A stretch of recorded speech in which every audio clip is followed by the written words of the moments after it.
Our next storyteller is very tall too, so I will leave the microphone up here and just use my tippy toes. Thank you so much, George. Next up, let's welcome Janet Boudreaux. Janet has lived in Bloomington Normal since 1996, coming here from New England via Minnesota, where she and her husband completed their graduate training. Janet wears many hats, including wife, mom, cat mom, professor, and research psychologist. Tonight, she wears her storyteller hat. We are very happy for that. Please welcome Janet Boudreaux.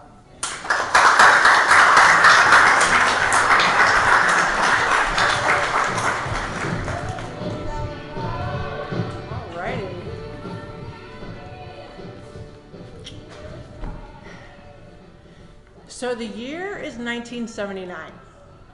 It's summertime, July, on a small coastal town in the Northeast.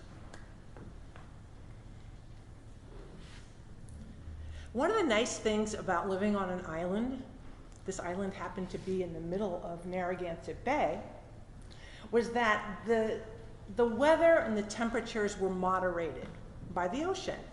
So, for instance, in the wintertime, we never got the snow that the mainland got. They got biting cold and snow. So as kids, we didn't get many snow days, which wasn't fair. But in the summertime, the temperatures were very moderate in a good way. Okay, the highs were usually in the 70s or the 80s. There was no need for air conditioning. Nobody had air conditioning in their houses. Few businesses had air conditioning. You just didn't need it. I didn't really learn about air conditioning until I moved to the Midwest. Okay? And then I learned about central air and box fans and windows and how you needed those sorts of things. One thing we did have, though, was very moist air. So it wasn't unusual for the fog to come rolling in off the ocean, and the moist air would make the crackers go soggy if you didn't close them, or things would smell musty, or you had to make sure you closed the inner liner of the cereal, or you ended up with rubber.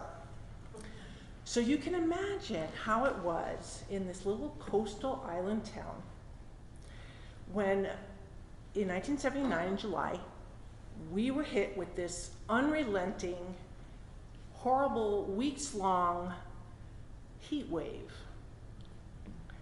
No air conditioning. Okay, we didn't really know how to deal with it.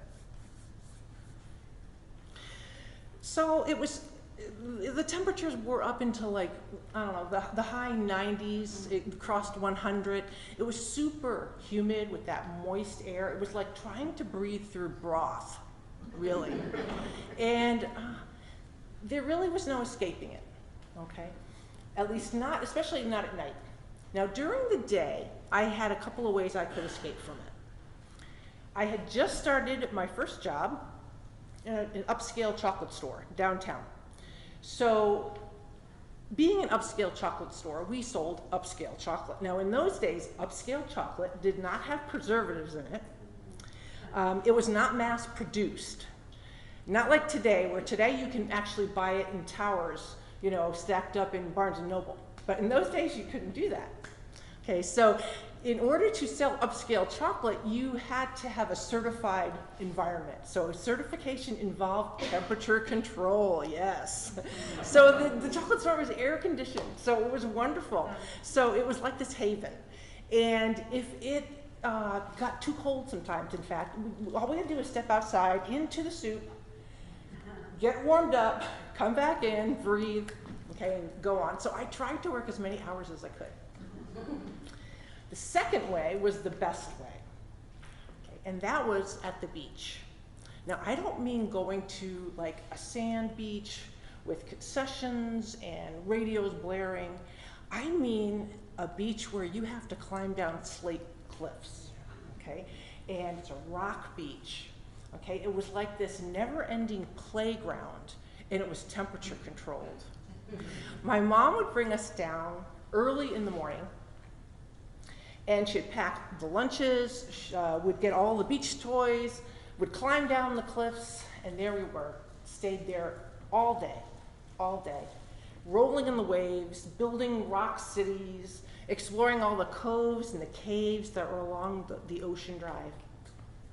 Sometimes later in the afternoon, when my dad would get off work, he'd come climbing down the cliffs and he'd have like the hibachi grill and the charcoal and all the stuff we needed for a cookout. So we were there literally all day. And I remember being very surprised one time when we got home, finding out that, gosh, it broke 100 degrees today, you know, downtown, not on the mainland, you know, it was hotter there, but yeah, 100 degrees in this little island town, which was really something. So, one night, in the middle of this heat wave, myself and the other little kids, okay? I know it's hard to think, little kid, but I'm one of 7, so I was number 4. So myself and my 3 younger brothers, we were the little kids, along with my 2 cousins who were visiting that summer. So here's the little kids. We're watching TV one evening. We're practically panting, sweating, kind of grumpy and crabby, sitting around in our pajamas, when all of a sudden, I hear this noise. And I yell out, "Be quiet!" I was kind of bossy. And then there was this sound. It sounded like a roar, okay? It was a pounding roar sound.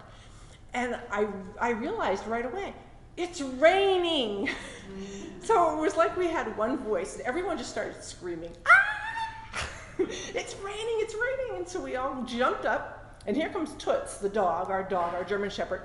And she follows us out. We all go running out the front door, screaming and yelling, into the rain, and the rain was coming down in sheets.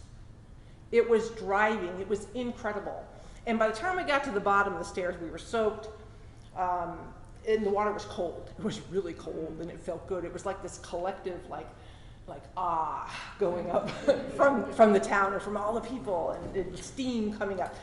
So there we are, and in the middle of the street out front, the water's coming down so hard that it's bouncing off the street. And the light is catching, the light from the street light across the street is catching it. And it looks like sparks flying. So here we are, noticing that the gutters actually are filling up with water, and they're running like a river. And this was also exciting to us, and we jumped into the water in the street, and we're running around and kicking water on each other and having a good old time and cooling off. And my 2 brothers, Joe and Dan, 2 of my younger brothers, they started doing running jumps into the gutter, into the water, making big splashes. My brother Dave and I were kicking water on each other. You know, it's so superfluous at that point. We're drenched, but it was fun. And I have a very clear memory of my cousin Courtney, who at that time was about 10 years old. And she was sitting in the street in a puddle, just sitting there. And Stacy, her sister's kind of jumping around her. And then here comes Toots. Toots, our dog. Toots was very excited because, you know, we were excited. She's running around the street, and she's running on the sidewalk, and she's barking at the rain and having a grand old time. So we were just having a great old time. And after a while, the rain started to slow down. So we took one more roll in the street, rolling in the river is all I could think of was, you know, Old Fort River instead of Old Fort Road. And so we went in. So my mom met us in the doorway. She was holding towels.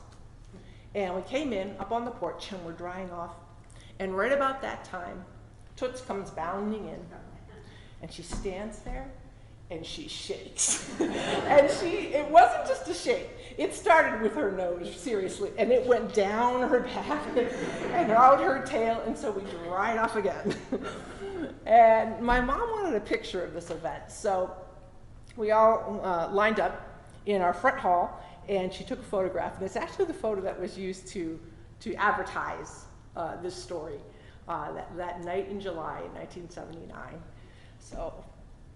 So the memory of that night is very vividly entrenched in my mind. And to me, it was the night the skies just kind of burst open and let loose on this blistering town that was really suffering under the heat.